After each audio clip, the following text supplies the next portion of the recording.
Assalamualaikum warahmatullahi wabarakatuh. Selamat datang di Wahai Channel. Video pembelajaran pendidikan agama Islam kelas 8 semester 1. Pada video kali ini akan menampilkan bab 1, meyakini kitab-kitab Allah, mencintai Al-Quran. Baiklah, kita ikuti video ini dari awal sampai akhir. Semoga bermanfaat. Kita awali dengan membaca Bismillahirrahmanirrahim. Marilah kita renungkan, apa jadinya apabila kita menaiki kendaraan di jalan namun tidak memiliki tujuan yang jelas. Kita hanya naik tapi tidak tahu kemana tujuannya. Tentu kita hanya akan menghambur-hamburkan bahan bakar dan mengganggu perjalanan pengguna jalan yang lain. Bahkan lama-kelamaan kita bisa tersesat. Demikian juga dengan kehidupan manusia di dunia ini. Jika hidup ini tidak memiliki arah yang jelas dan benar, hanya akan menghabiskan usia tanpa memiliki manfaat dan kemudian tersesat. Jadi, hidup ini harus memiliki arah atau tujuan yang jelas dan benar. Lalu, siapa yang mengetahui arah atau tujuan hidup yang benar itu? Tentu yang mengetahui secara pasti adalah Allah Subhanahu wa Ta'ala, Tuhan yang menciptakan manusia. Maha suci Allah yang tidak menghendaki manusia hidup dalam kesesatan. Oleh karena itu, Dia memberikan arah yang jelas dengan cahaya petunjuknya. Jadi, petunjuk Allah Subhanahu wa Ta'ala yang tertuang dalam kitab-kitab yang diturunkannya merupakan panduan untuk kebahagiaan manusia di dunia sampai di akhirat. Sungguh rugi manusia yang tidak pernah membaca, memahami, serta memegang teguh isi kitab suci itu. Sungguh rugi dan sungguh rugi. Oleh karena itu, marilah kita kupas tuntas bagaimana kita meyakini kitab-kitab Allah Subhanahu wa Ta'ala tersebut. Nah, apa itu iman kepada kitab Allah?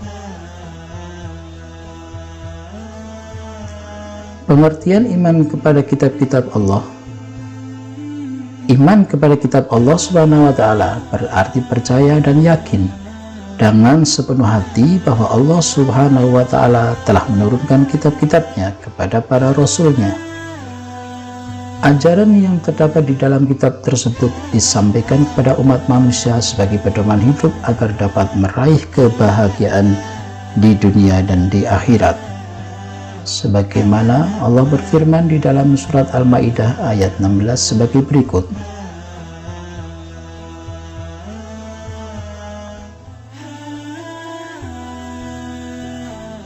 A'udzu billahi minasyaitonir rajim. Bismillahirrahmanirrahim. Yahdi bihillahu man ittaba'a ridwanahu subulas salami wa yukhrijuhum minadh-dhulumati ilan nur. Minadh-dhulumati ilan nuri bi'idnihi wa yahdihim ila siratim mustaqim. Artinya, dengan kitab itulah Allah memberi petunjuk kepada orang yang mengikuti keridhaannya ke jalan keselamatan, dan dengan kitab itu pula Allah mengeluarkan agama itu dari gelap gulita kepada cahaya dengan izinnya dan menunjukkan ke jalan yang lurus. Nama-nama kitab Allah yang diturunkan kepada umat manusia dan wajib kita imani: Taurat, Zabur, Injil, dan Al-Quran.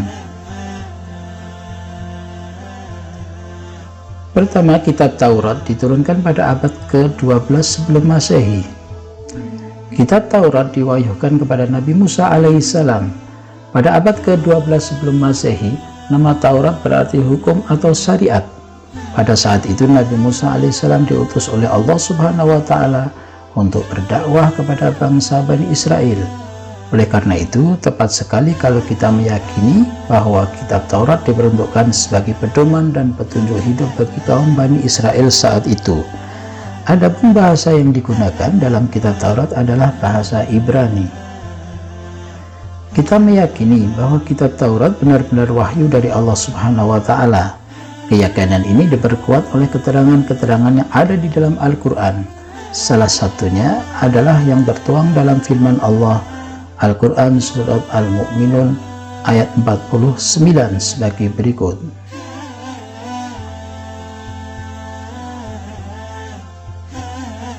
A'udzu billahi minasyaitonir rajim. Bismillahirrahmanirrahim. Walaqad atayna Musal kitaba la'allahum yahtadun.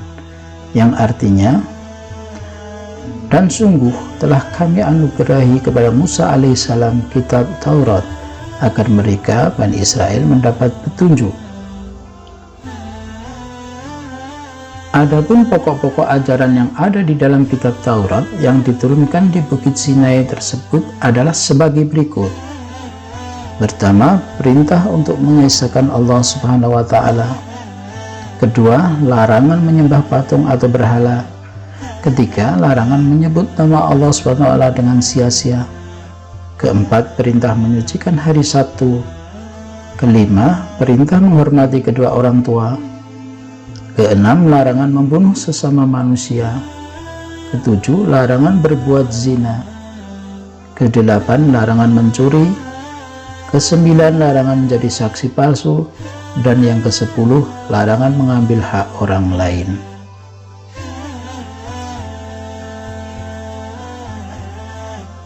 Berikutnya kitab Zabur diturunkan pada abad ke-10 sebelum Masehi. Kitab Zabur diturunkan Allah Subhanahu wa Ta'ala kepada Nabi Daud alaihissalam untuk bangsa Bani Israel atau umat Yahudi. Kitab ini diturunkan pada abad 10 sebelum Masehi di Yerusalem. Adapun kitab ini ditulis dengan bahasa Kipti. Allah Subhanahu wa Ta'ala berfirman, A'udzu billahi minasyaitonir rajim. Bismillahirrahmanirrahim. وَرَبُّكَ أَعْلَمُ بِمَنْ فِي السَّمَاوَاتِ وَالْأَرْضِ وَلَقَدْ فَضَّلْنَا بَعْضَ النَّبِيِّينَ عَلَى بَعْضٍ وَآتَيْنَا دَاوُودَ الزَّبُورَ. Yang artinya, dan Tuhanmu lebih mengetahui siapa yang di langit dan di bumi, dan sungguh kami telah memberikan kelebihan kepada sebagian nabi-nabi atas sebagian yang lain, dan kami berikan Zabur kepada Daud. Al-Quran Surat Al-Isra ayat 55. Adapun isi kitab Zabur meliputi doa-doa, zikir-zikir, nasihat-nasihat, dan hikmah-hikmah. Kitab Zabur tidak berisikan hukum-hukum atau aturan syariat. Aturan syariat yang dibawa oleh Nabi Daud alaihissalam sama dengan aturan syariatnya Nabi Musa alaihissalam. Berikutnya kitab Injil diturunkan pada abad ke-1 Masehi. Kitab Injil diturunkan kepada Nabi Isa alaihissalam pada permulaan abad 1 Masehi. Kitab Injil diwahyukan di daerah Yerusalem. Kitab ini ditulis pada awalnya dengan menggunakan bahasa Suryani. Kitab ini menjadi pedoman bagi kaum Nabi Isa alaihissalam, yakni kaum Nasrani. Allah Subhanahu wa Ta'ala berfirman,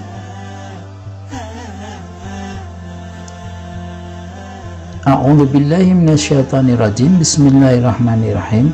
Qala inni Abdullah ataniyal kitaba wa ja'alani nabiyya. Yang artinya, dia Isa berkata, sesungguhnya aku hamba Allah. Dia memberiku kitab Injil dan dia menjadikan aku seorang nabi. Surat Maryam ayat 30. Kitab Injil berisi ajaran pokok yang sama dengan kitab-kitab sebelumnya. Namun, ada yang menghapus sebagian ajaran kitab Taurat yang sudah tidak sesuai dengan zaman itu. Secara umum, kitab Injil berisi perintah untuk kembali mengesahkan Allah, membenarkan keberadaan kitab Taurat, menghapus beberapa hukum dalam kitab Taurat yang tidak lagi sesuai dengan perkembangan zaman, dan menjelaskan bahwa kelak akan datang kembali Rasul setelah Nabi Isa alaihissalam, yaitu Nabi Muhammad sallallahu alaihi wasallam. Yang terakhir, kitab Al-Quran diturunkan pada abad ke-7 Masehi, kurun waktu dari tahun 611 sampai 632 Masehi. Kitab Al-Quran merupakan kitab yang diturunkan Allah Subhanahu wa Ta'ala kepada Nabi dan Rasul yang terakhir, yaitu Nabi Muhammad Sallallahu Alaihi Wasallam. Kitab suci Al-Quran diturunkan Allah Subhanahu wa Ta'ala sebagai penyempurna dan membenarkan kitab-kitab sebelumnya. Firman Allah dalam Al-Quran surat Ali Imran ayat 3 sebagai berikut. A'udzu billahi minasyaitonir rajim. Bismillahirrahmanirrahim. Nazzala 'alaikal kitaba bil haqqi musaddiqan lima baina yadayhi wa anzalat taurata wal injil. Yang artinya, Dia menurunkan kitab Al-Quran kepadamu Muhammad yang mengandung kebenaran, membenarkan kitab-kitab sebelumnya, dan menurunkan Taurat dan Injil. Setelah wahyu pertama yang diturunkan di Gua Hira tersebut, turunlah wahyu-wahyu berikutnya sampai seluruhnya diturunkan oleh Allah Subhanahu wa Ta'ala. Secara umum, pokok-pokok ajaran yang terkandung di dalam Al-Quran adalah sebagai berikut. Pertama, akidah atau keyakinan, yaitu hal-hal yang berkaitan dengan keyakinan seperti mengisahkan Allah Subhanahu wa Ta'ala dan meyakini malaikat-malaikatnya. Yang kedua, akhlak atau budi pekerti, yaitu yang berkaitan dengan pembinaan akhlak mulia dan menghindari akhlak tercela. Yang ketiga, ibadah, yakni yang berkaitan dengan tata cara beribadah seperti sholat, zakat, dan sebagainya.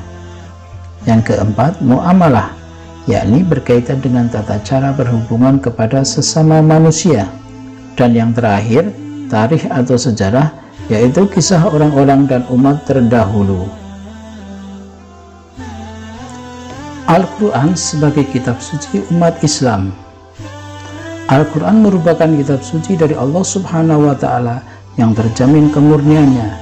Maksudnya, sejak awal diturunkan sampai sekarang, bacaan Al-Quran dan isinya tidak mengalami perubahan, baik penambahan maupun pengurangan. Allah Subhanahu wa Ta'ala telah menjamin kemurnian Al-Quran ini sebagaimana tertuang dalam firman-Nya. A'udzubillahi minasyaitonirrajim. Bismillahirrahmanirrahim. Inna nahnu nazzalna dzikra wa inna lahu lahafidun. Yang artinya, sungguhnya kamilah yang menurunkan Al-Quran dan pasti kami pula yang memeliharanya. Al-Quran surat Al-Hijr ayat 9. Al-Quran diturunkan secara berangsur-angsur dalam kurun waktu 22 tahun, 2 bulan, 22 hari, atau kurang lebih 23 tahun. Secara terinci, Al-Quran terdiri dari 30 juz, 114 surat, dan 6.235 ayat. Ditinjau dari masa turunnya, surat yang diturunkan sebelum Rasulullah SAW hijrah ke Madinah dinamakan surat Makkiyah. Sedangkan surat yang diturunkan setelah hijrah ke Madinah dinamakan surat Madaniyah. Suhuf, wahyu-wahyu Allah Subhanahu wa Ta'ala yang diterima oleh para rasul dalam perkembangannya ada yang dibukukan berbentuk kitab dan ada yang tidak dibukukan atau berbentuk suhuf, yaitu lembaran-lembaran terpisah. Namun keduanya sama-sama berisi firman Allah Subhanahu wa Ta'ala yang diberikan kepada para nabi dan rasul. Keterangan yang menyatakan bahwa suhuf itu benar adanya adalah firman Allah Subhanahu wa Ta'ala. A'udzu billahi minasyaitonir rajim. Bismillahirrahmanirrahim. Inna hadza la fis suhufil ula, suhufi Ibrahim wa Musa. Artinya, sesungguhnya ini terdapat dalam kitab-kitab yang dahulu, yaitu kitab Ibrahim dan Musa. Yang artinya, sesungguhnya ini terdapat dalam kitab-kitab yang dahulu, yaitu kitab-kitab Ibrahim dan Musa. Al-Quran surat Al-A'la ayat 18 dan 19. Di antara nabi-nabi yang menerima suhuf adalah sebagai berikut. Nabi Idris alaihissalam 30 suhuf, Nabi Sis alaihissalam 50 suhuf, Nabi Ibrahim alaihissalam 10 suhuf, Nabi Musa alaihissalam 10 suhuf, dan Nabi Adam alaihissalam 10 suhuf. Perbedaan kitab dan suhuf. Isi kitab lebih lengkap daripada isi suhuf. Bentuk dari kitab sudah dibukukan, sedangkan suhuf masih berbentuk lembaran-lembaran yang terpisah. Kitab biasanya berlaku lebih lama daripada suhuf. Nah, apa hikmah beriman kepada kitab Allah? Memberikan petunjuk kepada manusia mana yang benar dan mana yang salah. Pedoman agar manusia tidak berselisih dalam menentukan kebenaran. Memberikan informasi sejarah kehidupan orang-orang terdahulu. Hal ini bisa menjadi pelajaran hidup yang berharga bagi umat manusia saat ini.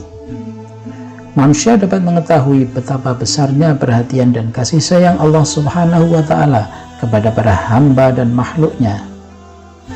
Manusia yang beriman akan dapat mengetahui dan membedakan mana yang baik dan mana yang buruk, karena di dalam kitab dijelaskan tentang perilaku yang baik dan buruk. Mensyukuri segala anugerah dan nikmat Allah Subhanahu wa Ta'ala, termasuk pemberian petunjuk yang benar melalui kitab-kitabnya. Hati manusia menjadi lebih tentram dan menambah ilmu pengetahuan. Memiliki sikap toleransi yang tinggi, karena kitab-kitab Allah Subhanahu wa Ta'ala memberikan penjelasan tentang penanaman sikap toleransi, saling menghormati dan menghargai orang lain, bahkan pemeluk agama lain, dan meningkatkan kesabaran dalam menerima cobaan, ujian, dan musibah yang menimpa pada diri manusia. Terima kasih. Demikian video pembelajaran ini, semoga bermanfaat, dan sampai ketemu di video-video saya berikutnya. Tetap di Wahid Channel. Sekian, wassalamualaikum warahmatullahi wabarakatuh.